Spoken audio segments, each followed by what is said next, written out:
бойына сай бойы бар. Бойсызға да қатал талап қойылар. Қазақ тілі, қазақ халқы деген сөз тілін қорғай алмаған ұлт жойылар. Өзгергенмен бүгінгі өмір ағысы көп қазақтың қалған мен намысы елде отан соғысынан кем емес жүріп жатыр тілді қорғау соғысы. Тілін қорғай алмаған ұлт санасыз, қасиетсіз, құдіретсіз, панасыз. Мақсат тұтып тек қанының мүддесін өмір кешер ұлтсыз рухи анасыз. Елде болсақ жігерінің белдігі, күрт тартты халқымыздың елдігі. Егер бүгін күреспесе, тіл үшін ертең ұлт боп қалмасымыз белгілі. Қазіргі кез әумесер кез масанған, тамырсыздық аңғарынан басалған. Қазақ ұлтын космополит етуге елімізде барлық жағдай жасалған.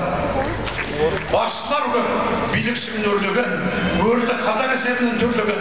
Сүйсе долар, не бір қызын, не ұлын баба тілін меңгеруге бермеген. Тілін ұлтын сатқардан оңбай ма? Әлде биік лауазымға сатпай ма? Қалай жеттік біз осындай жағдайға? Деген сұрақ жиырады маңдайға.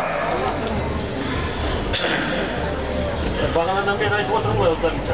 Мәңгүттен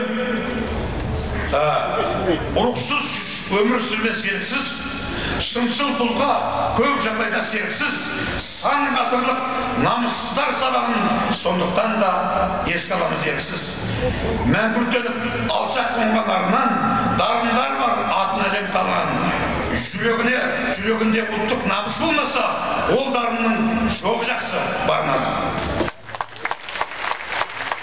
Жүргендерде ұлттан бөлек шаттым деп, мақтан алмас, нағыз бақыт таптым деп. Ұлтқа, тілге жанашымас жандарды кезден келді, айтар рухи саттым деп.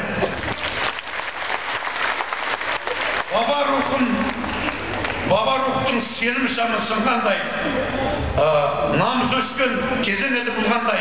Бабаң ұлттан, тілден қашқан қазаққа жер астынан лағнет